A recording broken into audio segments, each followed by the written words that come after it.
Hello, Panther Nation. Happy New Year, and welcome to the first edition of Panther Rewind in 2020. As always, brought to you by Biederman's Deli. Alongside Dan Salzer, I'm Chris Kilmer. Let's get right to the highlights. Wrestling kicked off their 2020 portion of the schedule this past Saturday at the Williams Open at Williams College. Freshman Angelo Foligno led the Panthers squad in the non-team scoring event after placing for the first time in his collegiate career, finishing third at 141 pounds. Foligno went 5-1 on the day with 3 wins coming by fall. His third-place finish is the highest by any Panther this season. Freshman Caden Kukalski also won a pair of bouts, while classmate Tyler O'Mara earned a major decision win over a regionally ranked opponent before suffering an injury. PSU will return to action this Saturday for the annual Jim Aguiar Invitational, hosted by the Panthers inside the Bank of New Hampshire Fieldhouse, with a bout starting at 9:30 a.m. Women's hockey has started 2020 with a difficult non-conference schedule, facing Nescac Powers, Colby College, and Trinity on back-to-back days. In Sunday's game at Colby, senior Alexis Fagan gave PSU a 1-0 lead with her first period goal. The tally was her 30th career score, extending her program record, and with her 1 point, she's now tied for the all-time mark in career points with 45. The Mules, who are receiving votes in the USCHO national poll, would rally from the early deficit with 10 straight goals en route to an 11-3 win. Monday night, the Panthers returned to Hanaway Rink for the first time since late November to face Trinity.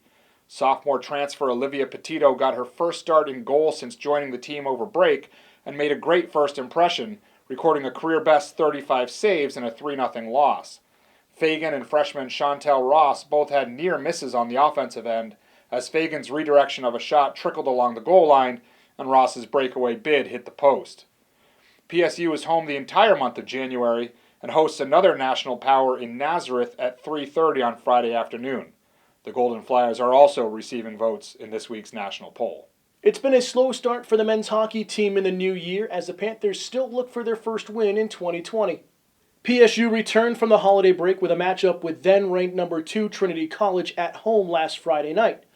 After going down 4-0 near the midpoint of the game, freshman Leo Stolpa and classmate Jacob Lauren both netted goals for the Panthers in less than a minute to cut the lead in half. However, the Bantams would score 5 unanswered goals on their way to a 9-2 win over PSU. PSU returned to action the following night at non-conference opponent in Castleton University and came out strong against the Spartans. Freshman Miles Abbott netted the Panthers' first 2 goals of the game, adding to his team lead of 7, while junior Peter Laviolette notched his 4th goal of the season in the third period to give the Panthers a 3-1 lead. Unfortunately, the Panthers surrendered 3 goals in the final frame, falling 4-3 to Castleton. Last night saw the Panthers hit the road again for a big non-conference clash at New England College, who have just fallen out of the national rankings entering this week. Stolpa led the Panthers with his 2 goals, while sophomores Mike McPherson and Simone Besner also found the back of the net for PSU.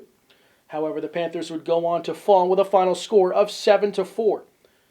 Andreas Pettersson, the senior, would drop both of his decisions this week and now sits with a 5-3-1 record with his losses against Trinity and at New England College, while junior Jake Sabrin suffered his 2nd loss of the year at Castleton University. PSU will return to MASCAC action this Saturday at home against Fitchburg State and the Falcons, with puck drop scheduled for 6 p.m. Men's basketball is also looking to get back into the groove following the long layoff after dropping a pair of Little East Conference games over the last week.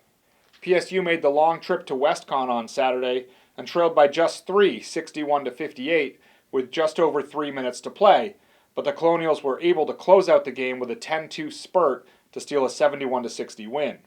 Senior Jalen Leroy dropped a game-high 21 points to go with 6 rebounds, while sophomore Dante Rivera added 14 points and game highs of 5 assists and 4 steals.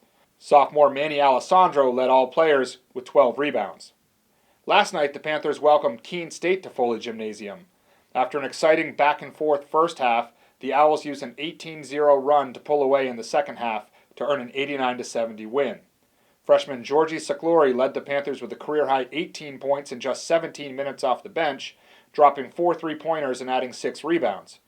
Junior Gerald Fleming was the only other Panther in double figures, scoring 11 points, including an impressive baseline dunk on a pretty feed from Sakluri in the first half. Plymouth State heads to Castleton for another league contest tomorrow night. After a tough end to the fall semester, the women's basketball team returned to action with a Little East Conference matchup at WestCon this past Saturday. Despite the limited roster available, freshman Bella Earl and senior Shanice Hill both finished in double figures for the Panthers, but Plymouth State fell to the Colonials 89-51. Earl gave the Panthers an early 26-25 lead midway through the first quarter, but WestCon put the game out of reach with a strong third quarter, outscoring PSU 24-4 in the frame. Last night saw the return of junior Elizabeth McLaughlin for the first time this year, as the Panthers battled rivals Keene State College inside Foley Gymnasium. PSU nailed three three-pointers in the first quarter to hold a narrow 10-9 lead after the first 10 minutes. However, the Owls would go on a 9-0 run in the second quarter to take a 21-17 lead at the half.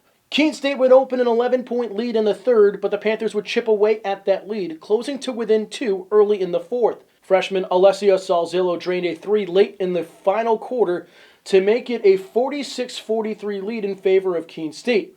However, the Owls were able to hold on for the win in the closing seconds thanks to some clutch free throw shooting for the 50-43 win.